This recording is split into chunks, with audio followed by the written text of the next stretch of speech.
Hello book lovers, and welcome back or welcome to Nat Cat's Bookish Cafe. Today I am here to do my February mid-month wrap up. So this month has been not amazing, both when it comes to my health and my reading. I will say I started off this month with a bit of a reading slump, and when my mental health and physical health took a slump as well, I really struggled to get out of that slump, and I am still very much in the trenches right now. So I have 6 books to talk about, but 3 of those books are books from the same manga, so I'm going to be talking about them all together. So we technically only have like 4 individual books to talk about, so this video should be on the shorter side, especially compared to what we were doing in January, because we went hard in January, and I think we might be paying the price a little bit this month, but that is totally fine. I know we will overcome this and we will be back to enjoying reading a bit more. Not that I'm not enjoying reading right now, but it does feel like a little bit of a chore, and the fact that a lot of the books that I have read so far this month were rated slightly on the lower side, around 3 stars, 3.5 stars, has definitely not been helping. As well as reviewing those 6 books, I will go ahead and kind of let you know what I'm currently working on, as well as what I still need to read. Though I probably won't go too depth into what I still need to read, because I still need to read pretty much everything that is on my February TBR. All right, without further ado, let's go ahead and go into what is technically my first 3 reads, which is volume 8 through 10 of Perfect World by Ari Aruga. I had to return these to the library already, so I no longer have them. But rating wise, I gave 8 and 10 3 stars, and I gave volume 9 3.5 stars.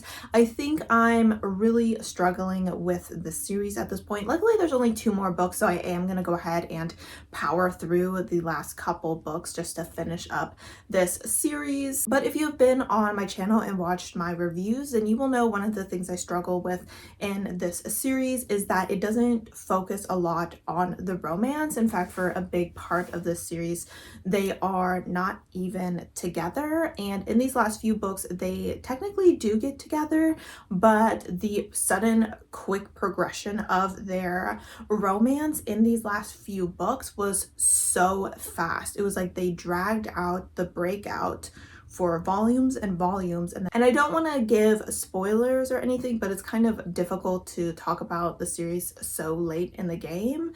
But I don't know if you've seen the covers of these books. I feel like even the covers give a few things away later in the series, but at this point they were not together, and then they were like, let's get together, let's get married, and let's start talking about having a kid. And I was like, whoa, let's slow down here. Like, how did we go from spending the last 5 volumes with you guys not even together, and now suddenly within like 3 volumes we've just developed this relationship so quickly? So I feel like pacing wise it really does struggle, and I would say that I wouldn't really consider this so much a romance. I would consider it more of a slice of life kind of a manga, just because the romance I feel like isn't a huge part of the story. If you want to read a story that talks a lot about what it's like to live with a disability, then I would definitely read this, especially if you're talking about living with a disability that includes the need for a wheelchair, because not only do we have the main male character who's in a wheelchair,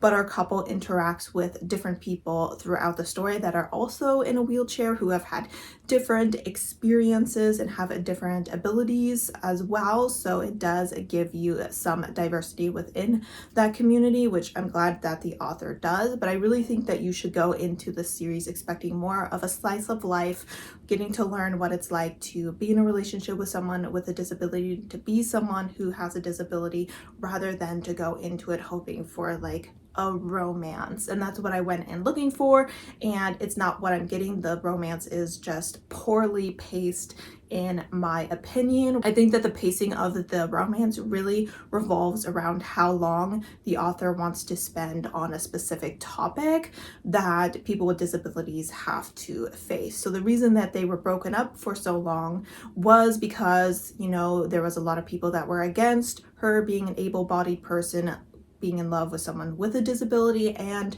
our young man with a disability kind of struggling to fall in love with someone who is able-bodied and feeling like he's not a burden. So they spent a lot of time, and then once they were together, it wasn't so much about their romance, it was moving on to the next issue, which was how can a couple where the man has a spinal cord injury start a family. So that's why I think that the pacing of the story is a little bit off. So I really do think that the author's purpose of writing the story was to bring awareness to people with this type of disability, which I can respect that, but I think I am just struggling with it a little bit due to the expectations that I went into the story with. Next, I finished an audiobook, and that was A Treacherous Curse by Diana Rayborn, and this is the third book in the Veronica Speedwell series. I had previously been reading these books physically, but I decided that I will go ahead and consume these via audiobook instead. One, so I don't have to buy all the books, and two, I did enjoy my audiobook experience with this. I did end up only giving this 3.5 stars. One of the reasons I decided I no longer wanted to invest actual money into this series and buy the books physically is because I don't really care about the mystery aspects of these stories. I have to admit, by the time I finish a story a couple days later, I already kind of forget what the mystery is about. But in this series, we are following Veronica Speedwell as well as her partner Stoker. And in the first book, her aunt has passed away, and she is kind of preparing to live life as a single woman, which she's very excited to do. She is someone who is very interested in butterflies. I'm not even gonna try to say the word, but she's looking forward to exploring the world, traveling the world, and collecting butterflies and making her living that way. However, a man shows up and lets her know that she is in fact in danger and that she needs to come to London with him, which she agrees because she sees it as a free ticket to London because she's got to go there anyway to catch her ship. However, he places her with Stoker for protection, and after I think less than 24 hours, they find out that this other man has been murdered, and it seems to have to do with her. So she and Stoker's try to go ahead and solve this mystery, and this opens the door to them solving a lot more mysteries. And now, alongside their job of collecting butterflies and doing taxidermy and all that, they every once in a while try to solve a murder. And in this one, it seems that someone from Stoker's past has been murdered. One of their, I wouldn't say a friend, but acquaintance from the police force says, hey, you might want to look into this yourselves because of Stoker's past with this guy. He may become a suspect, so if you want to make sure he doesn't get in trouble, you might want to figure out who the real murderer is. And this all revolves around a expedition that had happened in Egypt that is supposedly cursed. So I thought the mystery aspect was fine despite mummies and mummy curses and all that jazz. It didn't really grab my attention. The same goes with all the other mysteries in this story. I feel like the strength and where the author puts most of her effort is the characters. I absolutely love Stoker and Veronica's banter. They have a wonderful relationship between the two of them. I think they both really respect each other, but also really push each other and annoy each other at the same time. So there's a lot of humor going on. There also seems to be definitely an underlying attraction between the two of them, so watching that slowly develop a lot more has been exciting as well. So I have to be honest, I'm here for the characters, for the relationship. I do also enjoy all the side characters that they interact with, but the mystery aspect of the story being kind of blasé keeps me from rating these stories any higher. Up next, we have Warriors, The Darkest Hour by Aaron Hunt, and this is the sixth and final book in this first Warriors series, and this is the one book that I rated high because I gave it a 4.5 stars. I'm so excited that I finished this series. I have decided that I will go ahead and continue on with these books. Hopefully my library has them all. I'm assuming, because I feel like these books are relatively popular. But that being said, this is a middle grade series where we are following Fireheart, and he was once a kitty pet, meaning that he belonged to humans.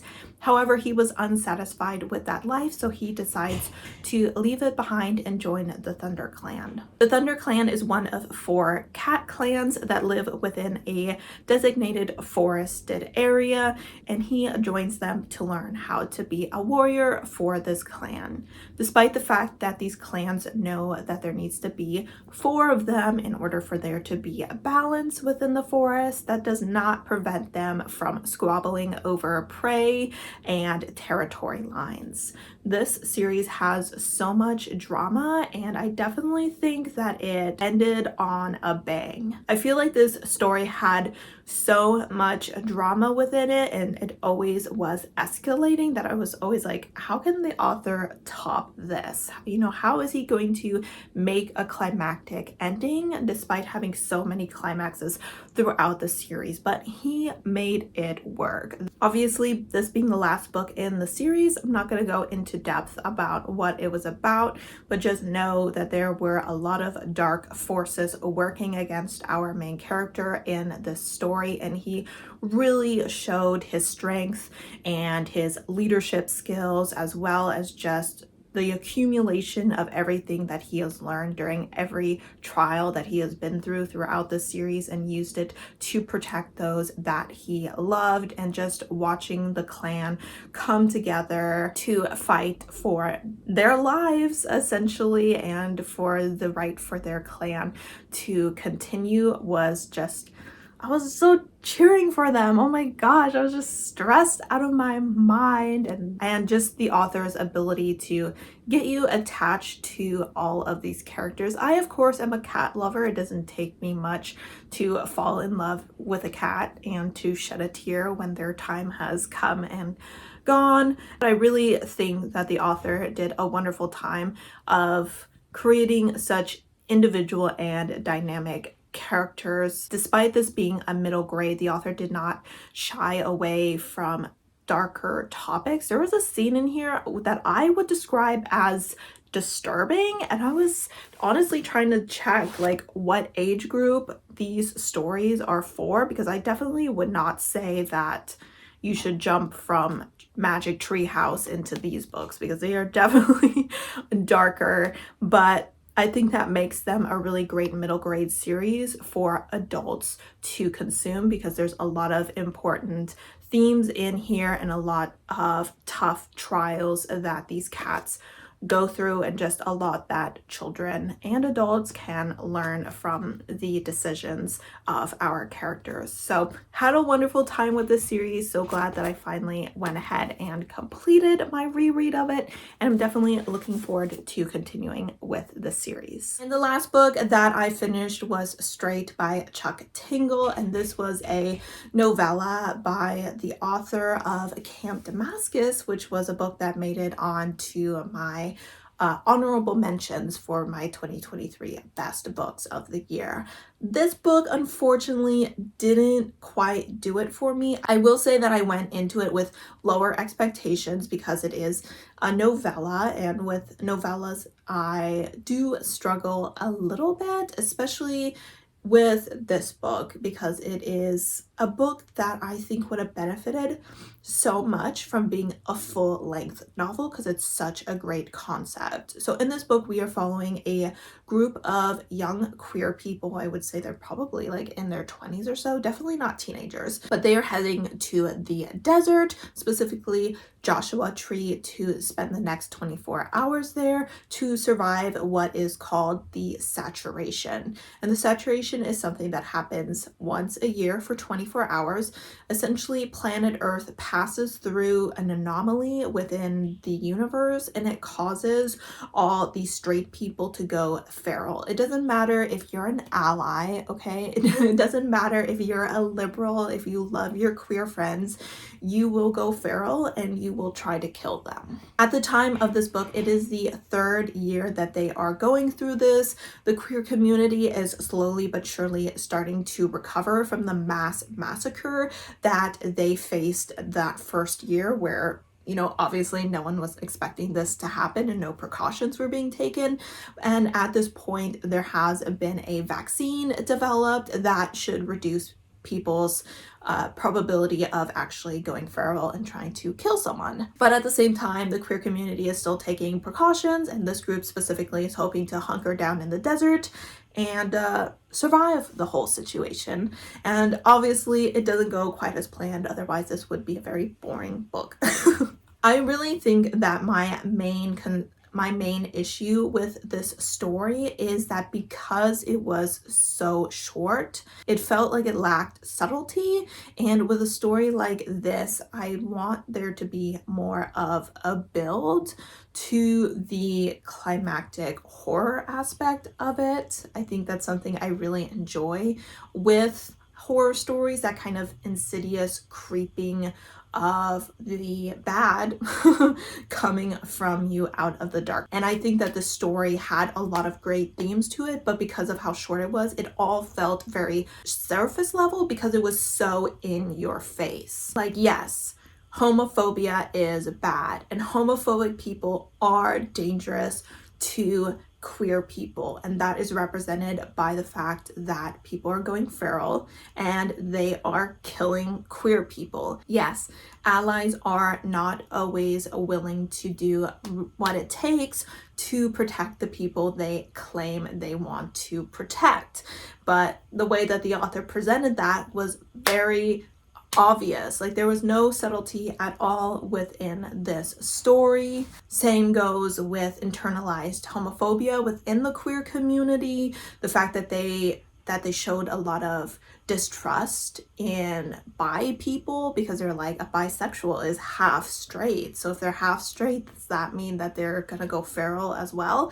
When bi people are not half straight, they are 100% queer. And if someone is a trans person, say a trans woman, and they are dating a woman because they're biologically a male dating and attracted to women, doesn't that make them straight, and so they will go feral? So it really did show a lot of the internalized homophobia within the community, but once again, it did it in a very point blank way, where I feel like sometimes a reader should be able to read a bit between the lines and be able to kind of interpret the themes and messages on their own without having it spelled out for them. I would say, like, if you have someone who's homophobic and they need Don't Be a Homophobe 101, then they could definitely read this book. But for someone like me, I just really needed that more subtlety. I kind of described this book as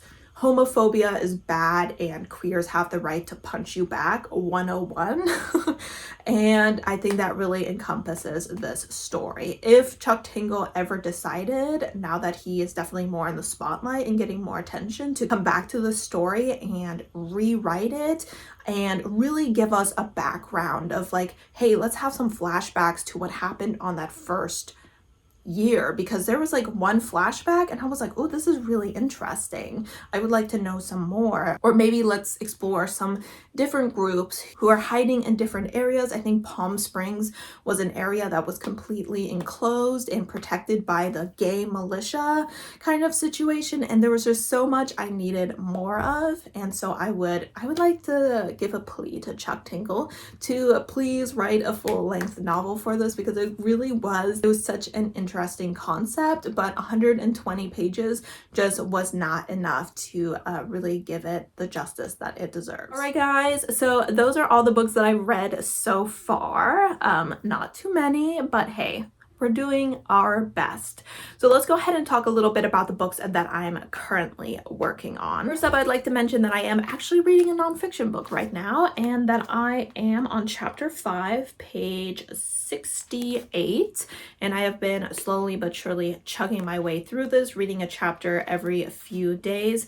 I am having a really great time with this book. I mean, a great time is definitely not the word I want to use. It's very depressing. It's very infuriating to read about this woman and her family's experience being Black in this specific community. But I will say that so far I have learned a lot from this story. There's a lot of things that I kind of had a general idea of, or that I kind of knew was happening thanks to like common sense, being able to pull from other sources to know that obviously things like this are happening in our world, and just having that spelled out for me in such detail and in such a personal way has been a bit of a kick to the gut. So I am really enjoying this book. I definitely think that if you're looking for a nonfiction book, especially I guess during Black History Month, it's a perfect time to read this, that you should go ahead and check this out, and I'm looking forward to continuing on my way with it. As far as physical reads go, as I mentioned in my TBR, I did get KU this month. Luckily, for some reason, Amazon gave me a 30-day trial, which was weird because I've already done a 30-day trial in the past, but I was like, hey, I won't complain. And I haven't been reading a lot, so I definitely haven't been getting my money's worth. So free is good. But I did start a Balance of the Fates, I believe it's called, and I got 11% through it, and I had to temporarily put it down. I was enjoying it, but I think it just wasn't what my reading slump needed at the time. So I am hoping to go ahead and pick that up again later this month. But what my current physical read is pucking around. I'm on page 294, so I'm 40% through this book. She is long, that is for sure, but I am enjoying it so far. One thing I'm really surprised about, and I don't know what that says about me, but every time people talked about this book, they were like, it's 700 pages of smut, 700 pages of smut, it's just smut. And there hasn't been that much smut, to be honest. I mean, I think I could probably count on my hand how many times there has been any sort of on-page sex scene going on. Like, there's obviously been implications that the characters are having sex off page, but as far as the actual smut goes, it's not that overwhelming, and honestly, they aren't very detailed or very long, which I appreciate, because sometimes you're reading a sex scene and you're like, okay, we can end it now if you want, any moment now. So I will say that I am really enjoying it, because I was worried that I would be overwhelmed with the amount of sex that is occurring, but so far here at 40%, really there isn't a ton going on. So if there's anyone out there that is a little bit nervous about picking up this book because they feel like it's going to be like a full-blown erotica, I will say, at least up until this point, I would not call it an erotica by any stretch of the imagination. But I'm also pretty used to reading quite a few smutty books. But yes, that is a book that I am primarily going to be focusing on probably for the next few days, honestly, because my reading is definitely very slow and irregular at this time. Other than that, like I mentioned, I still have the majority of my February TBR to get through, so I will go ahead and just link that up above if you want to check out all the books that I will probably not get to this month. So you know, when it comes time to play my, I believe it'll be April TBR game, and I look back to see if I completed this TBR, the answer will be no, and I will probably be taking a punishment. But that is okay. You know, I obviously don't want to force myself to read these books if I'm not feeling it, because that's not fair to the books, and honestly, I don't think that's going to help me get out of a slump any quicker. But that being said, those are the books that I've read so far, the books that I'm currently working on. I would love to know how your February is going. Hopefully it's going better than mine. Let me know what your favorite book of the month so far is, and what book you're still really hoping to get to this month. And as always, thank you so much for supporting my channel by watching my videos, and I hope to see you next time. Bye!